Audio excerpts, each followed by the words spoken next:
My mother called me a dead end at my sister's $250,000 wedding. She shoved a $500 check into my hand, buying my silence. She never realized a stranger nearby heard everything. 18 months later, the woman in the dark blue suit led me into the exact room where my family was forced to stand when my name was called. The real twist is not about money, it is about who controls the doors. My name is Avery Rivera. I am 33 years old, and tonight, I was the invisible gears grinding behind the polished facade of my sister's $250,000 wedding. The ballroom of the Crescent Monarch Hotel in Nashville was drowning in crystal light and the soaring notes of a live string quartet. 220 guests floated across the marble floors, drinking champagne from flutes that cost more than my weekly grocery budget. I was not sitting at the head table. I was stationed by the service doors in a plain black dress, designated as the unofficial crisis manager. While my family posed for photos, I directed lost relatives to the restrooms and kept the drunk uncles away from the microphones. Just 20 minutes earlier, in a moment of foolish vulnerability, I had pulled my mother aside, Caleb, my fiancé, and I were trying to get a modest side business off the ground, a field survey operation. We needed a small bridge loan for mapping equipment. I did not ask for a handout. I asked for an investment. Elaine Rivera did not see the difference. She grabbed my elbow, her nails digging into my skin, and dragged me toward the shadowed corner of the open bar. The heavy scent of her expensive perfume was suffocating. She reached into her sequined clutch and shoved a folded paper into my palm. A check for $500. "Take it," my mother said, her voice a lethal whisper calibrated to carry just far enough. "That is all you are worth.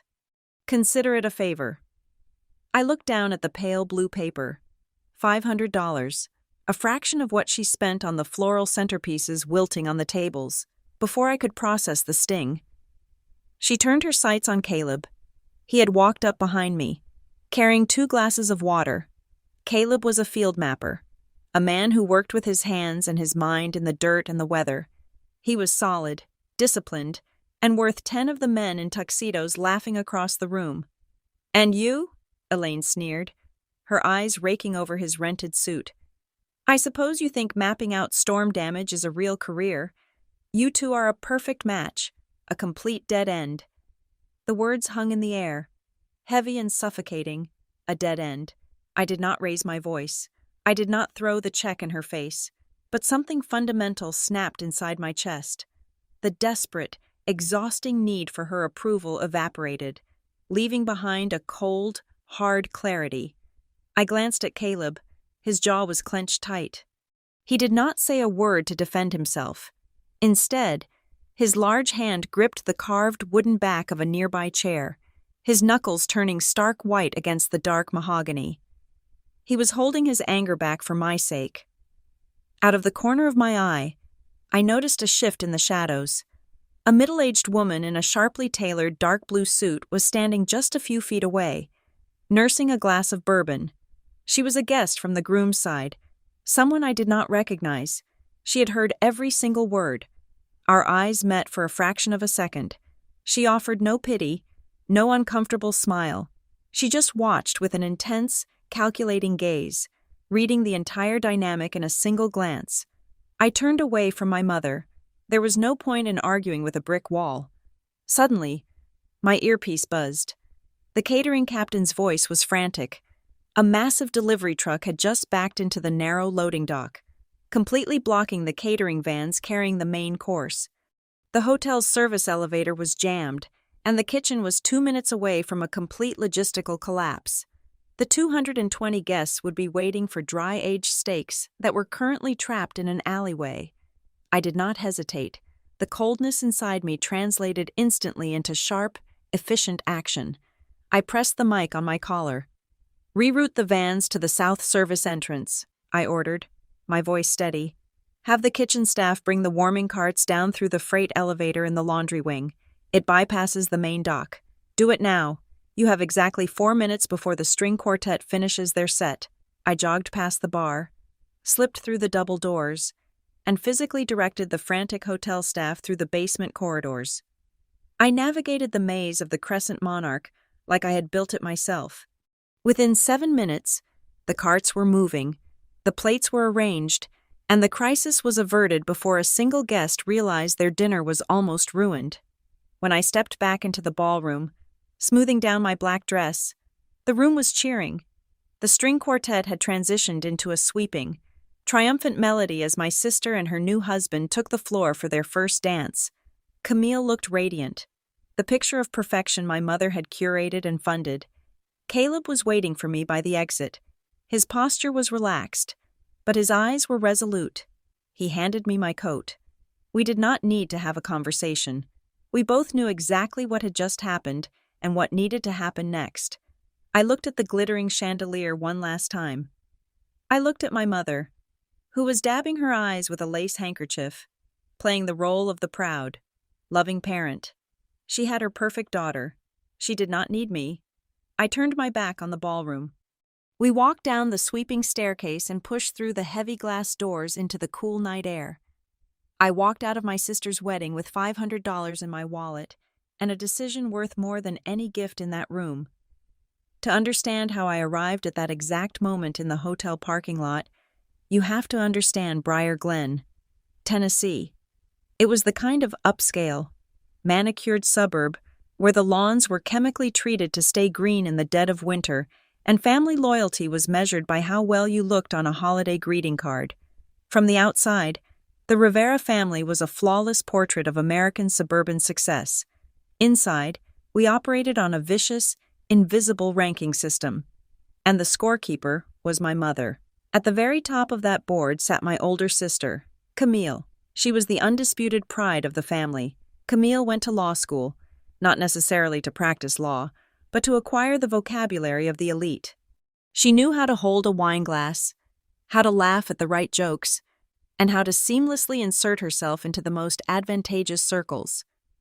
My mother poured resources into Camille like she was a blue-chip stock, funding her wardrobe, her unpaid internships in Washington, and her flawlessly curated social media presence. Then there was me. I was the practical one, the daughter built for heavy lifting rather than display, while Camille was attending charity galas. I was working the graveyard shift at the Summit Utility Coordination Desk. It was not glamorous. When a transformer blew in the middle of an ice storm or a water main ruptured under a major intersection, I was the voice in the dark holding the chaos together. I coordinated heavy machinery fleets, directed emergency response manpower, calculated alternative routing, and managed life-or-death response times across 3 states. My mother, however, reduced my entire career to a polite embarrassment. Whenever her country club friends asked what I did, Elaine would sigh and say, "I answered phones and took notes for a local repair company." She could not comprehend the weight of dispatching a dozen crew members into a hazardous flood zone at 3 o'clock in the morning. To her, if a job required wearing steel-toed boots or staring at dispatch monitors instead of wearing a designer blazer, it was beneath the Rivera name. My father, Martin, offered no shelter from the storm. He was a man who practically evaporated at the first sign of conflict. Whenever Elaine tore into my life choices or belittled my ambitions, he would wait until she left the room, pat my shoulder, and offer his favorite empty platitude. He would always say that my mother just wanted what was best for me. He never once stood up and declared that what was best for me was basic respect. He chose domestic peace over his younger daughter every single time. That was the environment I brought Caleb into. Caleb was a field mapping technician who had spent his 20s working for storm damage recovery teams across the Gulf Coast. He was the most grounded person I had ever met. He did not boast about his skills. He just possessed them. He was entirely self-taught in advanced drone surveying and spatial data analysis, possessing a quiet, unshakable discipline that made my mother's superficial world look incredibly fragile. Together, Caleb and I had mapped out a legitimate escape route. We saw a massive, unaddressed gap in the local market. After severe weather events, local contractors were bleeding money and losing insurance claims because their field documentation was sloppy. We drafted a business plan for a specialized service offering rapid, high-precision damage surveying and field documentation. It was a real need, a gritty, vital service that no one else in our area was doing properly. We had the skills and the drive. What we lacked was capital. That was where the trap was set.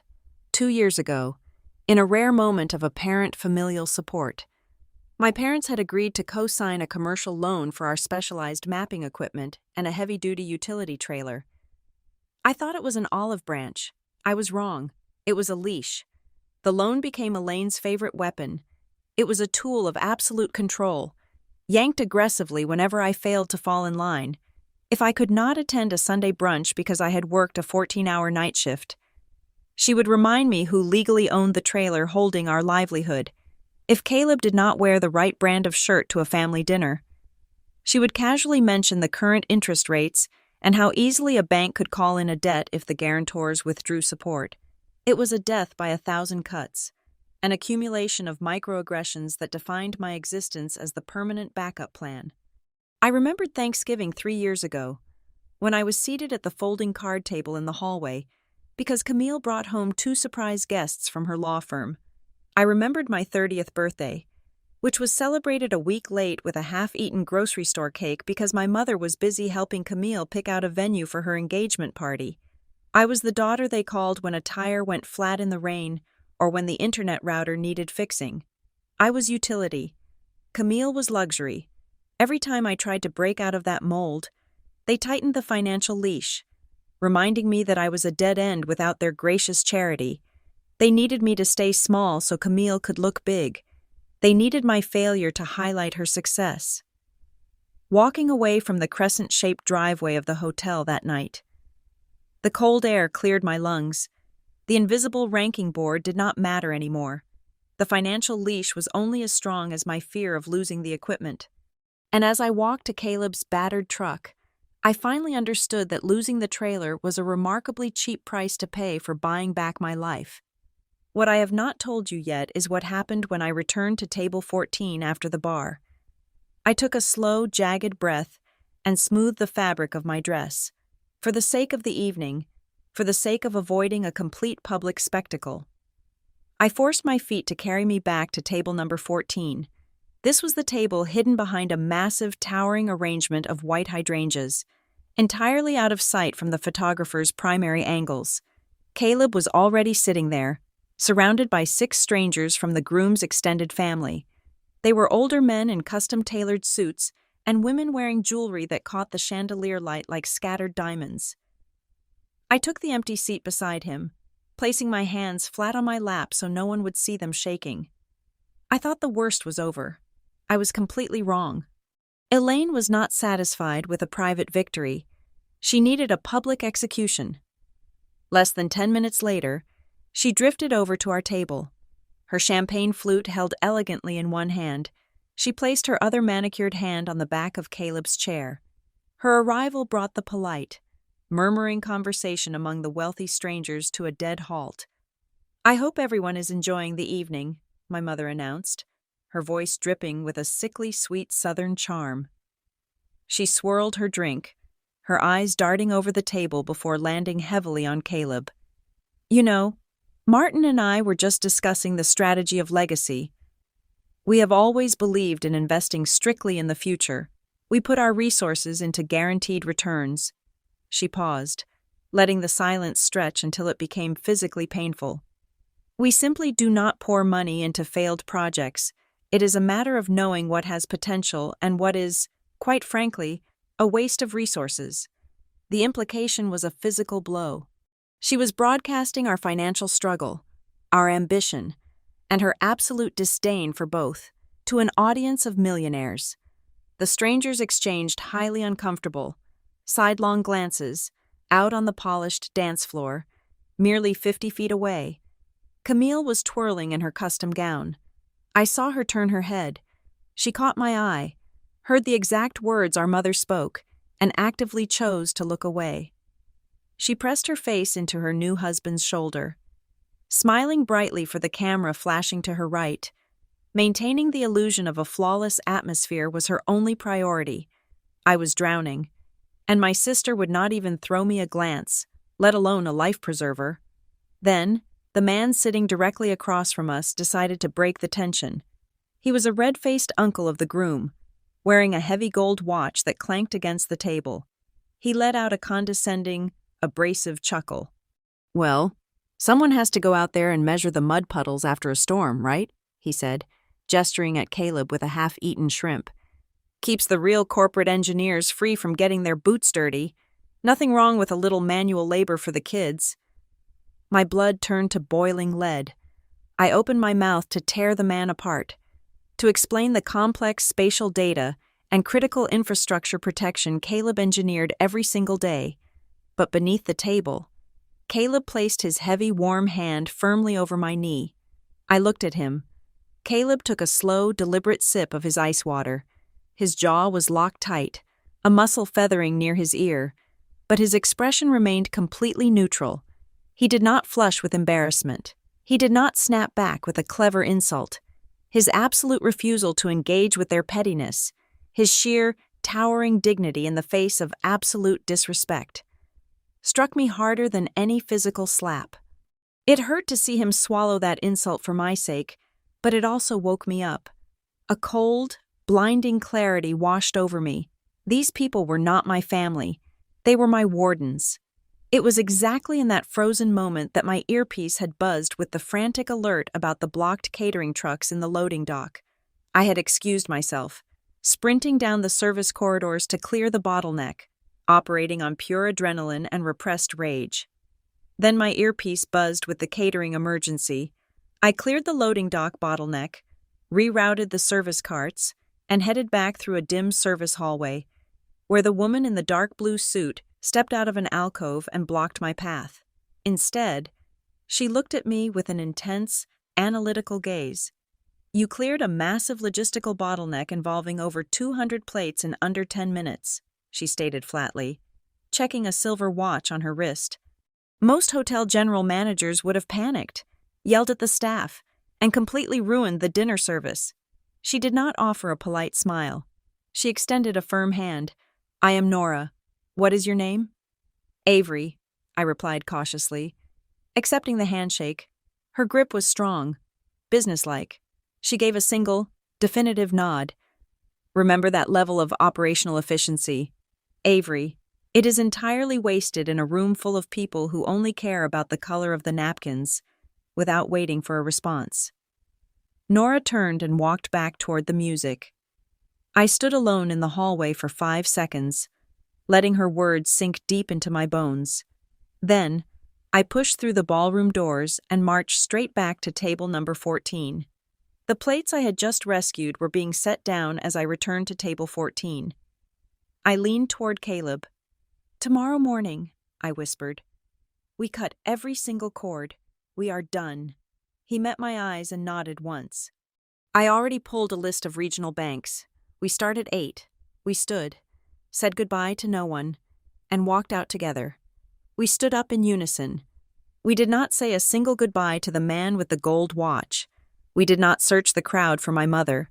We simply walked out, leaving the champagne, the cruelty, and the illusion of family far behind us. The drive back to our small apartment was thick with a heavy, pressurized silence. It was not the agonizing silence of defeat. It was the absolute stillness of a detonator being wired. As Caleb steered his truck past the glowing city limit signs, the screen of my phone illuminated the dark cabin with a rapid succession of glaring notifications. I picked it up and read the incoming messages. The first was from Camille. "You could not even stay for the cake cutting? You made a massive scene by leaving early. So incredibly embarrassing." The second was from my father. "Did you two make it home safe?" It was vintage Martin Rivera, desperately pretending the explosion at the table had never happened, focusing on trivial logistics to avoid emotional reality. And from Elaine? Nothing. There was absolutely no message. It was a weaponized, calculated silence. It was the exact type of silence she had used for 33 years to starve me of affection, designed to break my resolve and force me to crawl back, begging for forgiveness for the crime of being insulted. I stared at the blank space where my mother's name should have been. For the first time in my entire life, her silence did not feel like a punishment. It felt like a surrendered territory. I powered the phone completely off, dropped it into my purse, and watched the dark road stretching out ahead of us. We were finally free. The sunlight hitting our scratched kitchen table the next morning felt completely different. It was glaring, unfiltered, and entirely unapologetic. By 7 in the morning, Caleb and I had completely covered the surface with paper. We emptied every manila folder containing the original loan documents for the mapping drone, the survey equipment, and the heavy utility trailer. For 2 entire years, I had treated these documents like toxic waste. I was terrified to look too closely at the numbers because they represented my mother's ultimate leverage, but as I sat there with a cold cup of coffee, running my index finger down the final amortization schedule, a strange, breathless laugh caught in my throat. I stared at the principal balance remaining on the loan. It was $17,420. That was it. That was the exact price tag of my captivity. For $17,000, Elaine Rivera had bought the right to dictate my holidays, belittle my partner, and hold a permanent guillotine over my professional future. The sum was not an insurmountable mountain of debt. It was barely the cost of a mid-sized used sedan. The paralyzing fear she had carefully instilled in me over the years was infinitely larger than the actual financial reality. I had let her convince me it was $1 million anvil tied permanently around my neck. Caleb was already on his laptop across the table, his focus razor-sharp and entirely pragmatic. He had a complex spreadsheet open, comparing 2 specific banking options. One was a small community bank based right here in Tennessee, and the other was a regional credit union out in Oklahoma. He spent the next 3 hours on the phone, meticulously cross-referencing interest rates, early payoff penalty fees, and the rigorous income verification conditions required for self-employed applicants. He spoke in calm, measured tones, negotiating terms with loan officers as if he were simply discussing the local weather. While we crunched the numbers and organized our tax returns, my phone began to buzz with the inevitable fallout from the night before. The family narrative was already being aggressively constructed and broadcasted. My cousins were posting passive-aggressive updates on their social feeds. The story my mother was spinning to the extended relatives was entirely predictable. The official version claimed I was cripplingly jealous of my sister's perfect day. I had thrown a childish tantrum and stormed out halfway through the reception, and I was deeply ungrateful despite my parents generously handing me cash at the event. I ignored all of it, silencing the group chats, except for one private message that slipped through the noise. It was from my Aunt Clara, a woman who usually blended into the wallpaper at family gatherings and never raised her voice. Her text was remarkably brief.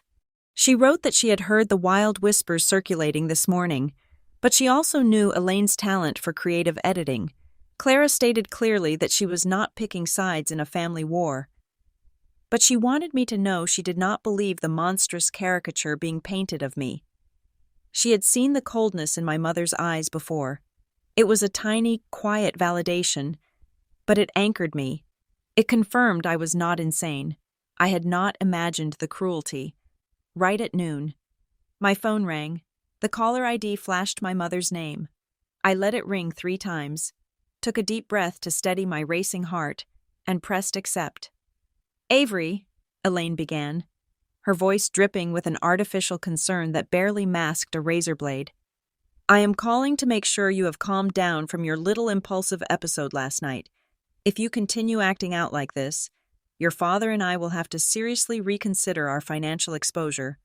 It would be a terrible shame if we had to contact the bank and make things difficult for your little side project."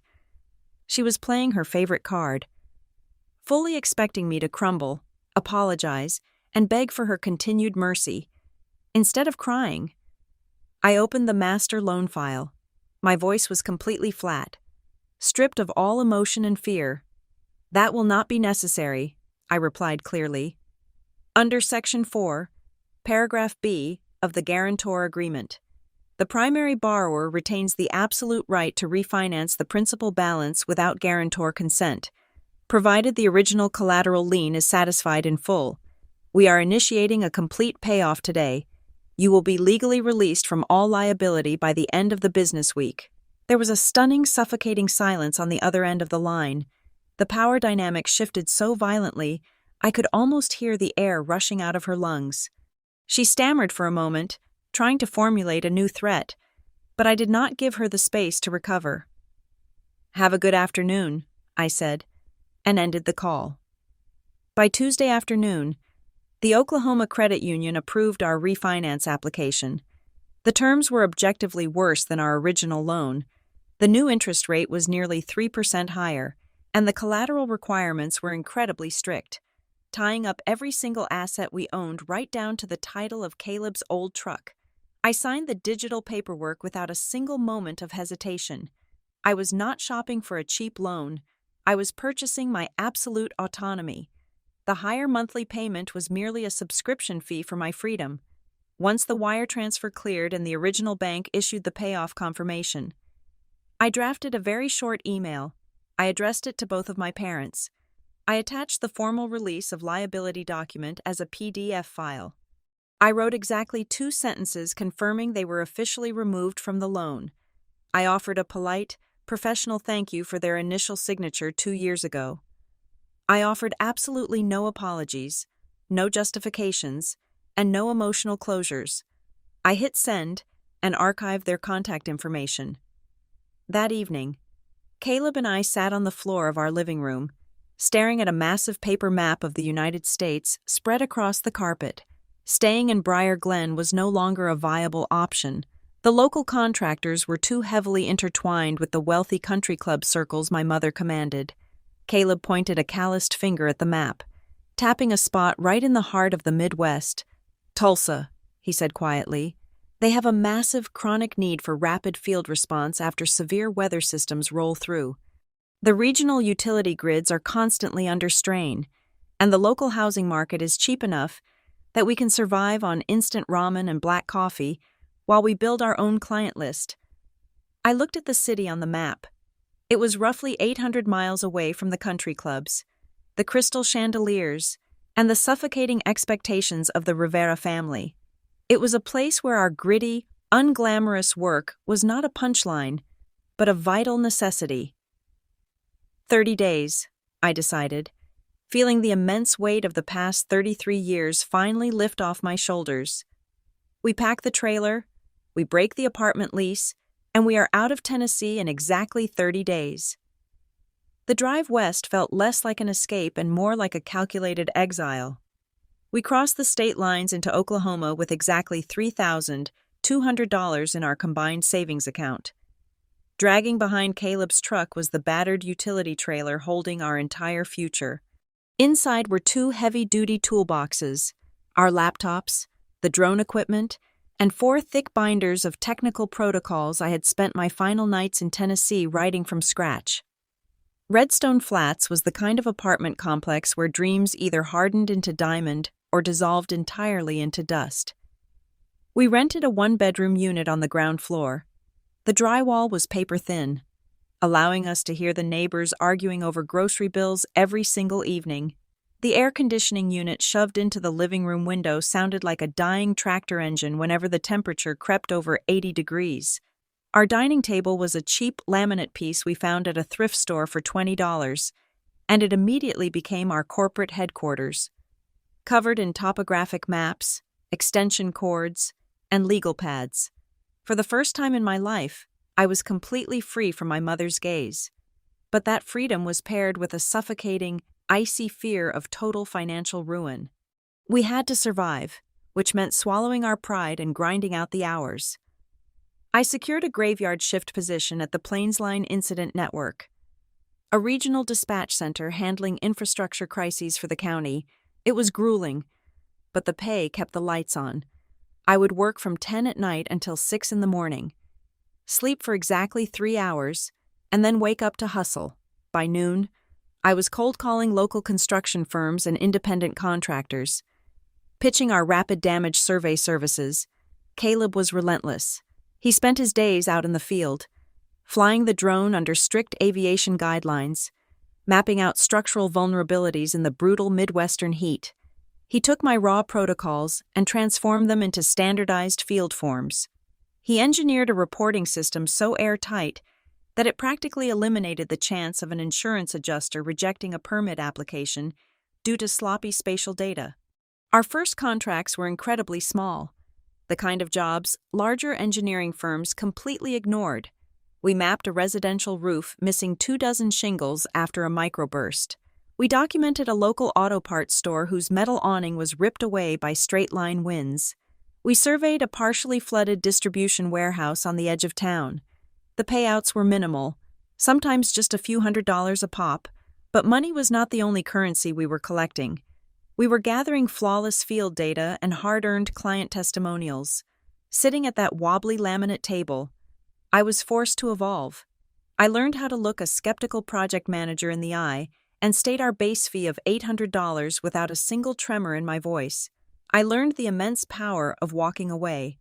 When a shady roofing contractor asked us to alter the timestamps on our drone footage to fit his delayed insurance claim, I packed up our gear and walked off the site. I was finally beginning to realize that my logistical obsession, the very trait my family dismissed as glorified clerical work, was a highly valuable, monetizable weapon. The real turning point arrived when a massive thunderstorm system stalled over the county late one Tuesday evening. Bringing heavy hail and localized flooding, we were hired by a mid-sized restoration firm to document a damaged commercial complex. I was reviewing Caleb's raw data uploads against the client's initial incident report when my stomach dropped. I cross-referenced the time codes on the contractor's initial ground photos with the atmospheric pressure drop logs from the National Weather Database. The timeline was completely misaligned by 48 hours. If the contractor submitted that flawed timeline to the commercial insurance carrier, their claim for $150,000 would be immediately flagged for fraud and permanently denied. I called the site manager at 2 a.m, forced his crew to pull the correct metadata files from their backup servers, and realigned the entire submission package. That single catch saved the firm from financial disaster. By Friday afternoon, that site manager had personally referred us to 3 other major developers in the region, but the physical toll was compounding. One evening, chewing on a piece of cold toast while waiting for my night shift to begin, I made the fatal mistake of opening my social media feed. Camille's face filled the screen. She was aggressively broadcasting her flawless post-wedding life. There were glossy photos of her newly purchased custom home, highlighting the imported marble kitchen island. There were pictures of her and her husband enjoying 5-course tasting menus at exclusive downtown restaurants. Her captions were poetic, painting a picture of effortless suburban royalty. The contrast between her curated perfection and my violently loud, cramped apartment was a physical ache in my jaw. I felt the old ghosts of inadequacy creeping in through the thin walls of Redstone Flats. By the end of our 6th week in Tulsa, the punishing schedule finally broke me. I had worked 4 night shifts in a row, followed by back-to-back days of client pitches. I locked myself in our tiny, windowless bathroom. I turned the shower on scalding hot, letting the steam fill the space and the roar of the water drown out my voice. I sat on the cold linoleum floor and sobbed until my ribs ached. I cried for the family I never really had, for the sheer terror of failing, and for the bone-deep exhaustion weighing down my limbs. After 20 minutes, the water ran cold. I dragged myself up, washed my swollen face in the sink, and took a deep, shuddering breath. I pushed the bathroom door open, preparing to apologize to Caleb for breaking down. I stopped in the narrow hallway. Caleb was standing by the thrift store table. He had bought a large piece of rigid poster board and drawn a grid with a thick black marker. He was taping it to the living room drywall, right above our laptops. It was a formal revenue tracking board. He had already filled in the first 3 columns with the names of the clients we had secured that week. Pinned to the very top center of the board, written in his steady, uncompromising handwriting, were 3 words: no going back. The breakthrough we had been praying for arrived disguised as a company called Hollow Creek Restoration. They were a mid-sized property recovery firm handling commercial claims across the state, and landing their account felt like stepping out of the minor leagues. I did not just want to do the job. I wanted to become completely indispensable to them. For 4 grueling weeks, I poured every ounce of my operational knowledge into their system. I built custom digital forms, drafted rigorous field quality control checklists, and designed a streamlined workflow that connected their ground crews directly to the insurance adjusters. I even spent my afternoons running free training seminars for their project managers, teaching them how to integrate Caleb's drone mapping data into their daily reporting. We were logging 80-hour work weeks, completely fueled by the promise of a massive payout at the end of the month. Then, the first invoice crossed the 30-day mark. I sent a polite follow-up. Their accounting department blamed a software migration. When the invoice hit 45 days past due, the excuses turned vague. On day 50, the absolute floor fell out from under us. I woke up to a sterile, legally scrubbed email from their director of operations. It was a formal notice of early contract termination. The cited reason was that our operational integration did not meet their projected efficiency metrics. My heart hammered against my ribs as I read the words over and over. They were firing us without paying the balance. The true betrayal hit 2 days later. Caleb was flying a routine perimeter check near an industrial park and zoomed in on a Hollow Creek crew working a roof collapse.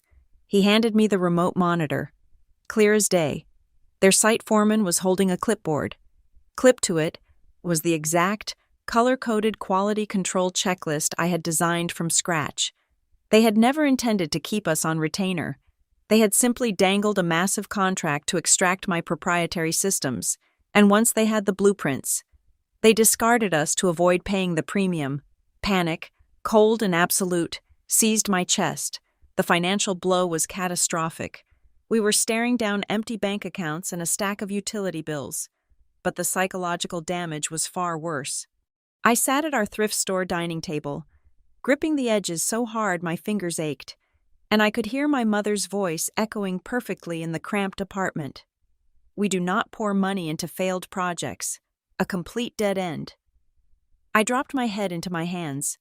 Maybe she was right. Maybe I was completely out of my league.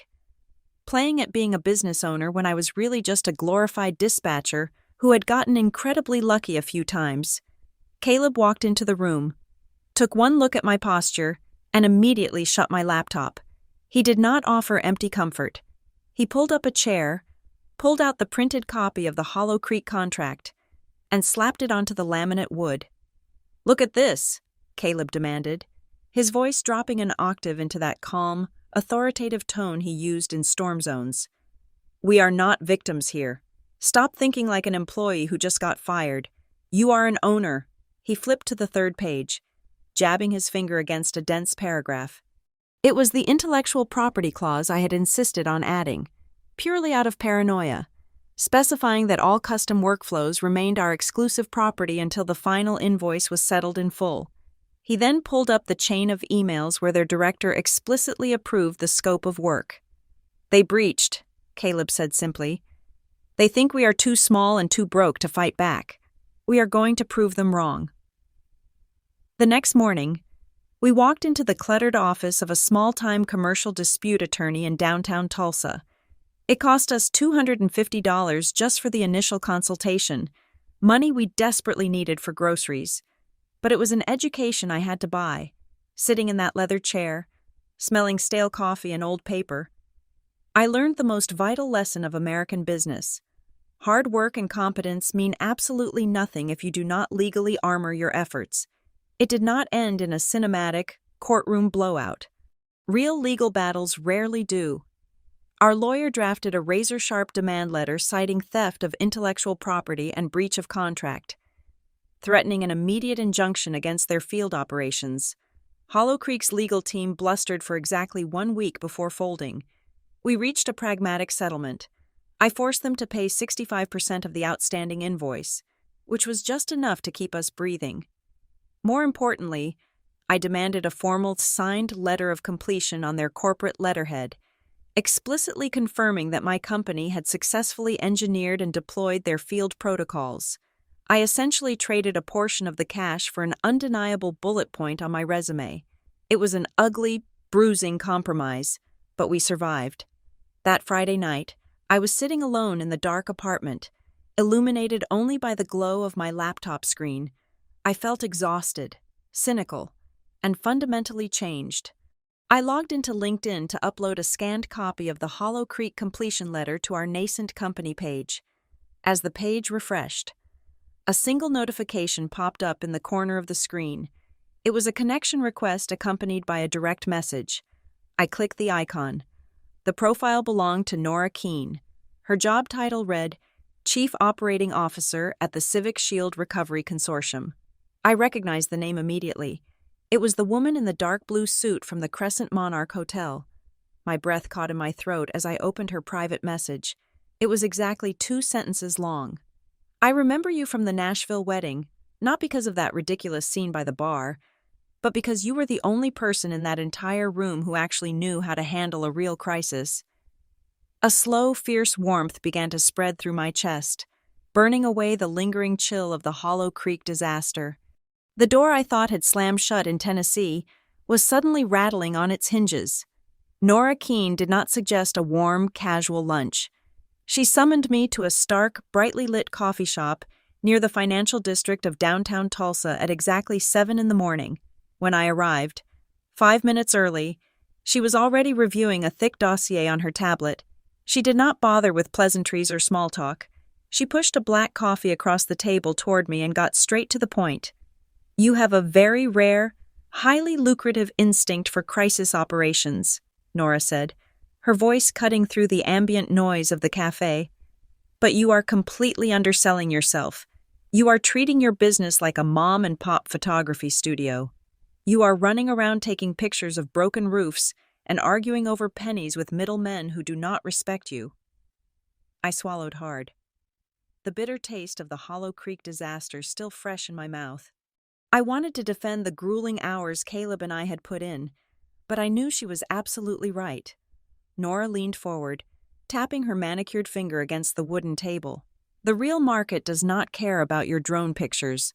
The real money and the real power lie in risk mitigation. When a major storm system wipes out half a county, the local government is flooded with federal emergency funds. Their biggest nightmare is not the storm damage itself. It is the army of shady, fly-by-night contractors who descend on the town, do terrible work, and submit fraudulent invoices. The county needs a bulletproof system to verify those contractors, standardize the recovery documentation, and control the deployment risks. They need an operational firewall. You know how to build that firewall. Avery, you just do not know how to package it. She pulled a single sheet of paper from her leather folio and slid it toward me. It was a brief outlining a massive recovery effort for a county just south of us that had been ravaged by a brutal series of windstorms 2 weeks prior. The Civic Shield Consortium manages the primary recovery funds for this district, Nora explained. We need a localized subcontractor to handle the field verification and compliance tracking. I am giving you exactly 72 hours to submit a comprehensive proposal for this pilot program. I stared at the paper. It was the break of a lifetime. But Nora was not handing me a golden ticket. She made it painfully clear that she would not grant me a single special privilege for the next 3 days. Our cramped apartment transformed into a war room. I drafted the initial proposal and emailed it to Nora. She sent it back within 2 hours. Bleeding with red digital ink, she tore apart my vague language, forcing me to ruthlessly tighten the scope of work. She made me rewrite the payment terms to ensure we would never be starved out by a larger entity again. She grilled me on legal liabilities, performance metrics, and compliance standards until my eyes burned and my head pounded. It was a brutal, exhausting masterclass in corporate survival. By the time the final draft was approved, Caleb and I were staring down the absolute bottom of our bank account to execute this pilot program legally and efficiently. We had to drain almost every last dollar we possessed. We purchased enterprise-grade tracking software. We bought heavy professional liability insurance policies. And finally, we paid the state filing fees to officially register our business as a legal entity, when the clerk at the registration portal asked for the company name. I did not hesitate. I typed in Endline Response Group LLC. Caleb looked over my shoulder.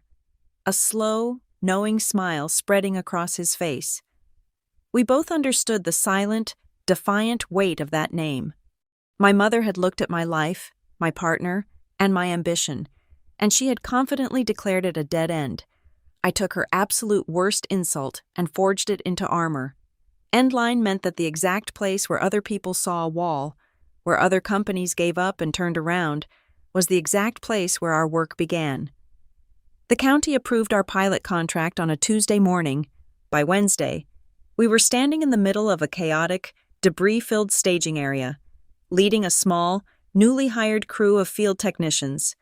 The volume of backlogged files we had to process was staggering. We were fighting against the relentless summer heat, a severe shortage of qualified manpower, and the constant, aggressive pressure from local contractors who were furious that they now had to pass our rigorous compliance checks before getting paid. But I was no longer just a woman taking orders or begging for small jobs. I had evolved. I stepped back from the granular fieldwork and became the architect of the entire operational system. I directed the flow of data, enforced the compliance bottlenecks, and managed the county's risk exposure with cold, calculated precision. Meanwhile, Caleb built a masterpiece. He developed a custom, real-time dashboard that aggregated every single piece of field data our teams collected, instead of wading through hundreds of disorganized email attachments. The county officials could log into our secure portal and instantly track the recovery progress of any sector, verified with standardized spatial data and legal compliance checks. Caleb's system single-handedly cut the county's administrative approval time by more than 60%. We worked 18-hour days for 3 straight weeks. We ate cold sandwiches in the cab of the truck and slept in our steel-toed boots. But the chaos did not break us. We tamed it. At the end of the month, the county commissioners held a formal review of the recovery efforts. The room was packed with massive engineering firms and deep-pocketed construction conglomerates. When the chief auditor stood up to deliver his report, he did not praise the largest companies. He specifically singled out our small, newly minted organization. He stated on the public record that Endline Response Group had delivered the cleanest, most legally sound data in the entire district. He called us the team with the least drama and the highest operational integrity during a season of complete chaos. Sitting in the back of that municipal hall, listening to those words, I felt the fundamental tectonic plates of my life shift.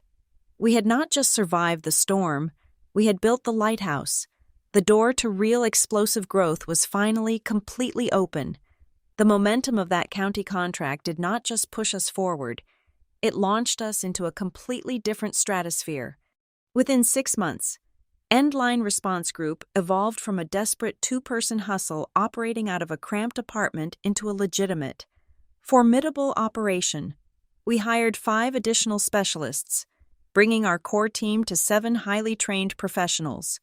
We secured sweeping contracts from 3 neighboring municipalities and locked in retainers with several massive commercial property management firms. The turning point of our physical reality happened on a brisk Tuesday morning. I signed the deed to a small, decommissioned industrial warehouse on the outskirts of Tulsa. We gutted the interior, transforming the cavernous space into a state-of-the-art dispatch and command center. The walls were lined with digital mapping monitors, and the center of the room held a massive conference table where our incident response strategies were born. Standing on the sidewalk, watching the installation crew mount the Endline logo onto the heavy glass front doors, I felt a profound, grounding shift in my chest. This was no longer just survival. This was an empire taking root. My industry presence was shifting just as rapidly. I received an invitation to be a keynote speaker at a regional symposium focused on disaster recovery and fraud prevention. For the first time in my 33 years, I stepped onto a brightly lit stage not to fix a catering disaster from the shadows, but to be recognized as an absolute authority. I looked out at an audience of hundreds of municipal directors, insurance executives, and emergency managers, and I taught them how to fortify their recovery frameworks. While my world was expanding into solid, undeniable reality, the flawless illusion my family had meticulously constructed back in Tennessee was beginning to violently fracture. Camille's husband, Grant Holloway, was a luxury real estate developer whose entire brand relied on projecting immense, unshakable wealth. He had broken ground on a sprawling, multi-million-dollar residential community, selling the promise of exclusive suburban royalty. But the reality behind the glossy brochures was crumbling. The project was suffering from catastrophic delays, construction costs were ballooning, and his cash flow was completely suffocating under the weight of mounting aggressive debts. The most sickening irony was the secret financial tether binding my parents to his sinking ship. Elaine and Martin Rivera had not simply thrown away $250,000 on a single night of wedding pageantry, convinced they were investing in a brilliant, guaranteed legacy. My parents had quietly co-signed a massive, high-interest commercial bridge loan to keep Grant's luxury development afloat. They had tied their own financial security to the exact kind of speculative, mismanaged project they had repeatedly accused me of running. The fatal blow to Grant's facade was delivered by nature. A severe, unseasonal rainstorm stalled over Briar Glen, dumping several inches of water over 48 hours. The deluge brutally exposed the fatal shortcuts Grant had taken during the infrastructure phase. The development's substandard drainage systems failed completely. Massive, localized flooding overwhelmed the partially built estates, washing away foundations and destroying critical groundwork. The fallout was immediate and ruthless. Furious buyers who had placed heavy deposits began organizing class action lawsuits.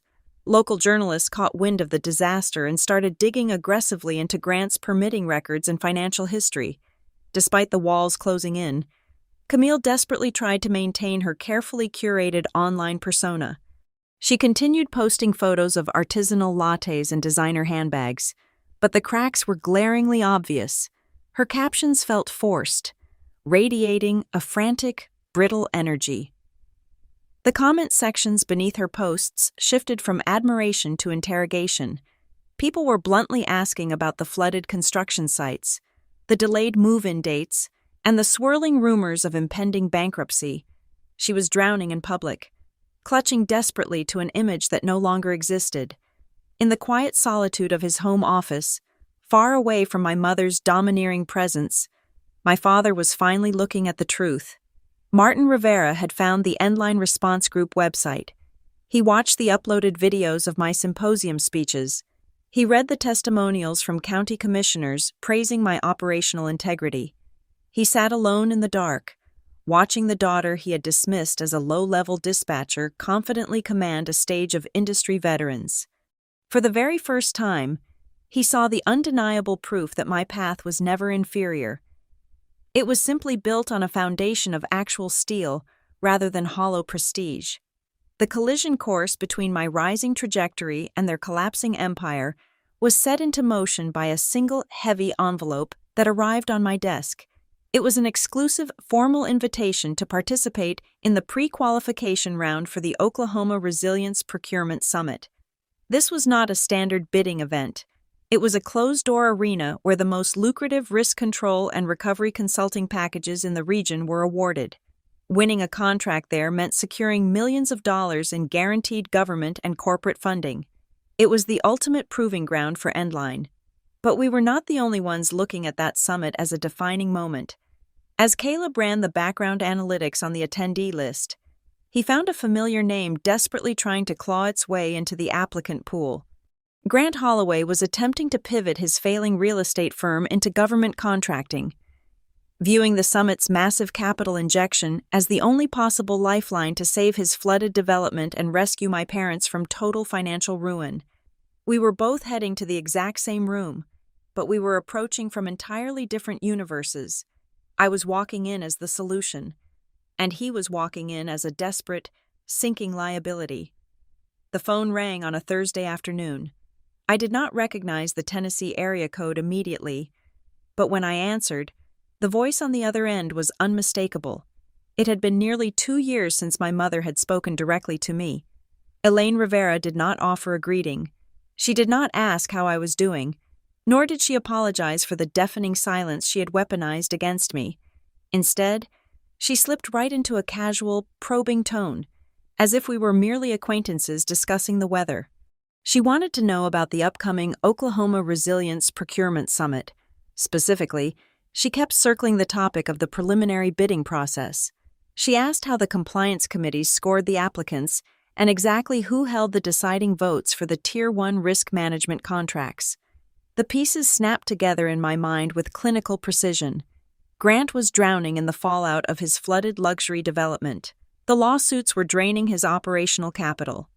And the banks were undoubtedly threatening to call in the massive bridge loan my parents had foolishly co-signed. He was desperate for a cash injection. And the millions of dollars in federal recovery funds at the summit looked like the perfect lifeboat. But to get a seat at that table, he had to pass a rigorous, unforgiving compliance evaluation. My mother was fishing for a shortcut. She wanted insider information to rig the assessment. I kept my voice perfectly level and told her I had no influence over the selection committee. I hung up before she could launch into a guilt trip. 2 hours later, Camille called. There was no trace of the polished, arrogant lawyer who had ignored me at her own wedding reception. Her voice was brittle, cracking under the immense weight of her collapsing reality. The perfect facade was entirely gone. She admitted everything. She confessed that they were being squeezed from all sides by furious clients, aggressive bank auditors, and predatory litigation attorneys. They were staring down the barrel of complete financial ruin. She begged me for a favor. She asked if I could just take a quick look at Grant's application file, to point out the blind spots, to tell them exactly what the auditors wanted to hear. Sitting at my desk in the Endline Dispatch Center, looking at the massive digital maps my team had built, I felt no desire to gloat. There was no joy in hearing my sister hyperventilate, but empathy could not override reality. I set an absolute, impenetrable boundary. I told her clearly that I could not and would not intervene. I explained that reviewing internal documents for a family member competing in the same space was a direct violation of federal contracting protocols. I would not show them a back door. Camille called me cold and hung up the phone. I thought that was the end of it. I drastically underestimated Grant's desperation. The following morning, Caleb walked into my office, his jaw locked in a rigid line of barely contained fury. He shut the door firmly behind him. He told me that a third-party consultant, a man working discreetly on behalf of Grant's development firm, had cornered him outside our favorite coffee shop. The man had offered Caleb a highly lucrative, off-the-books consulting fee. It was essentially a bribe of $25,000, handed over in exchange for a private preview of the summit's grading matrix. Grant was trying to buy the answers to the test. Caleb had refused the offer instantly. He did not yell, nor did he make a scene. He simply memorized the man's business card, turned his back, and drove straight to our warehouse to report the incident. The situation had escalated from a toxic family dispute into a massive legal liability. If Grant was caught attempting to bribe his way into the summit, and the Oversight Committee discovered that Endline Response Group had been approached and failed to report it, our own operating licenses would be immediately revoked. Everything we had built over the last 18 months would be burned to the ground. I did not hesitate. I opened a blank document and drafted a formal conflict of interest declaration. I painstakingly logged every single irregular contact, from my mother's vague probing to Camille's desperate plea, and finally, the blatant bribery attempt against my partner. I attached Caleb's sworn statement and submitted the entire file directly to the Legal Oversight Department of the summit organizers. I was building a firewall between my company and my family's corruption. Later that afternoon, I met Nora Keene at our usual downtown spot. I slid a copy of the compliance report across the table. I admitted that a small, lingering part of me felt a twinge of guilt for officially reporting my own brother-in-law to a federal oversight committee. Nora read the document, her expression unreadable. Then she looked up, her eyes locking onto mine with an intense, piercing clarity. "This is the exact moment," Nora said, her voice dropping into a deadly serious register. "This is when people find out if you built a real company, or if you just built your ego. An ego wants to play God. An ego wants to hold the answers and dangle them over the people who hurt you. A real company identifies a catastrophic liability and legally severs it. You did exactly what a chief executive is supposed to do." Her words anchored me. The guilt evaporated, replaced by cold resolve. That night, my phone vibrated on the kitchen counter. The caller ID displayed my father's name. I braced myself for a screaming match, fully expecting Martin Rivera to finally raise his voice to defend his wife's reckless investments. I answered the call in silence. "Avery," my father said. He sounded incredibly old, his voice frayed at the edges. He let out a long, heavy sigh. "I know about the compliance report you filed today. Grant is losing his mind, and your mother is furious." I opened my mouth to defend my actions, but my father cut me off. "Listen to me," he said firmly, with a quiet strength I had never heard from him before. "You did the right thing. Do not ever bend the law for this family. You built something real out there. Protect it." He hung up the phone before I could say a single word. It was the first time in 33 years he had truly stood on my side of the battlefield. The final confirmation of our new reality arrived by courier 3 days later. It was a thick envelope made of premium, heavy stock paper. Inside was the official, finalized itinerary for the Oklahoma Resilience Procurement Summit. I was not just receiving a standard vendor pass, I was officially listed as a top nominee for the Industry Award in Operational Innovation. Furthermore, I was scheduled to speak on the main panel regarding supply chain integrity during disaster recovery. I flipped to the back of the booklet, scanning the directory of low-tier sponsors who had paid exorbitant fees just to set up networking tables in the lobby. There, buried near the bottom of the list, was Grant's development firm. He had bought his way into the building because he could not qualify through merit. The collision was no longer a possibility. It was a scheduled event. We were all going to be in the exact same room, but the hierarchy had been completely rewritten. The grand ballroom of the Central Hotel in Oklahoma City was a completely different universe than the one where my sister had her $250,000 wedding. There were no crystal champagne towers or string quartets playing pop covers. The air in this room was heavy with the quiet, electric current of actual power. This was the Oklahoma Resilience Procurement Summit, a space where local governments and federal directors finalized risk management contracts worth tens of millions of dollars. Caleb walked beside me, his stride confident and measured. Our core team of 7 followed closely behind. We wore sharp, understated charcoal suits. We were not there to put on a fashion show. We were there to command the room. As we moved toward our reserved table near the front stage, I felt a familiar gaze burning into the side of my face. I turned my head slightly. Standing near a draped table in the low-tier networking lobby, confined behind the velvet ropes designated for unapproved vendors, were Elaine, Camille, and Grant. My mother looked frozen. The arrogant sneer she wore so comfortably in Tennessee had completely evaporated. She watched in stunned silence as the regional director of emergency management walked over, shook my hand warmly, and thanked me for the Endline Response Group's flawless data delivery last month. Camille was staring at my tailored suit, her eyes wide, while Grant looked physically sick, gripping his plastic vendor badge as if it were a life raft. They finally saw exactly where I stood. I was not a guest. I was an architect of the very system they were begging to enter. The main dinner concluded, and the lights dimmed for the evening's primary event.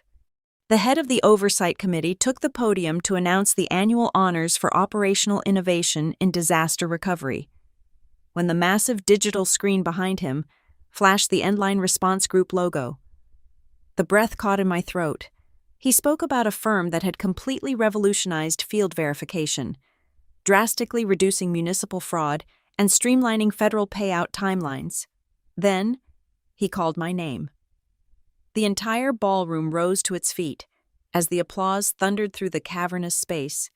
Caleb leaned over and kissed my cheek. I stood up and walked to the stage. I did not look back at the lobby where my family was standing. I looked out at the hundreds of professionals who respected my mind. I adjusted the microphone. I kept my remarks brief and focused. I did not name my parents. nor did I air my family's toxic history to the crowd. But my closing statement was a quiet, devastating truth aimed directly at the back of the room. True value, I said, my voice ringing clear and steady through the speakers, is not determined by who decides to believe in you first. It is defined entirely by what you choose to build when absolutely no one does. The applause that followed was deafening, but the true climax of the night was not my moment of recognition. It was the brutal reality check that immediately followed. The committee head returned to the podium to announce the finalized shortlist of approved contractors for the upcoming fiscal year. I watched Grant puff out his chest from the back of the room. He genuinely believed his backdoor maneuvering, his attempted bribes, and his falsified documents would secure his salvation. Instead, the director opened a red folder. He announced that the integrity of the summit was paramount. He stated clearly that several firms had been permanently disqualified from the bidding pool due to severe technical discrepancies and blatant ethical compliance failures. Grant Holloway's development firm was the very first name read aloud on the disqualified list. A harsh, collective murmur rippled through the ballroom. No one on that stage explicitly stated that Avery Rivera had filed the firewall report that destroyed his chances. I had simply followed the law, maintained my professional ethics, and separated my company from his conflict of interest. But as I sat back down at my table, I locked eyes with my mother across the vast expanse of the room. She knew. She realized with horrifying clarity that I was the person guarding the very gates they had tried to sneak through. They were standing outside in the cold, begging for a special exception, while I held the keys. An hour later, as the formal events transitioned into open networking, I stepped out into the quiet, carpeted corridor to catch my breath. Avery, I turned around. Elaine was standing 10 feet away. She looked completely stripped of her armor. Her posture was defensive, but she was breathing heavily, as if she had run a marathon just to speak to me. For the first time in 33 years, she did not lead with an insult, a threat, or a demand. "I was wrong about you," she said, the words sounding foreign and jagged coming from her mouth. I stood my ground. A younger version of me would have crumbled at that sentence, desperate to finally hug her and accept the scraps of validation she was throwing my way. But I was no longer that frightened girl in a cheap black dress. "I appreciate you saying that," I replied evenly, "but an apology does not erase the past, and it does not buy you immediate access to my present if you want any kind of relationship with me moving forward. The rules are permanently changed. You will stop fabricating narratives about me to the extended family. You will never again use your bank account to rank your children. And you will maintain a strict, non-negotiable respect for my professional boundaries. Those are the terms. You can take them, or you can walk away." She stared at me, her eyes glistening with unshed tears. Finally realizing she had absolutely zero leverage left, I gave her a polite nod, turned around, and walked back into the ballroom where my real team was waiting. The following Monday morning, I sat alone in my private office at the Endline Dispatch Center in Tulsa. The warehouse outside my door was humming with the sound of ringing phones and the steady, focused energy of a thriving enterprise. I looked down at my desk. Neatly framed and resting against the wall was the original, crinkled receipt for our LLC registration. Next to it sat the heavy, scuffed radio headset I used to wear during my graveyard shifts at the utility desk, and resting right in the center of my blotter was a freshly printed bank draft. It was the founding document for a new philanthropic initiative I was launching. It was an annual educational grant, specifically designed to support young women entering the heavy operational and field engineering sectors. The exact amount of the scholarship was $500. I had taken the most humiliating insult of my life, the literal price tag my mother had slapped on my worth, and forged it into a permanent launch pad for someone else. They had looked at my hands, my ambition, and my choice of partner, and they had confidently called me a dead end. But what they eventually found at the exact end of that road was a solid steel door, and it had my name carved right into it. Thank you so much for listening to my story. Please comment below and let me know where you're listening from so we can connect and share our thoughts. Please subscribe to the Lily Revenge Stories channel. Like this video and share it so more people can hear this story.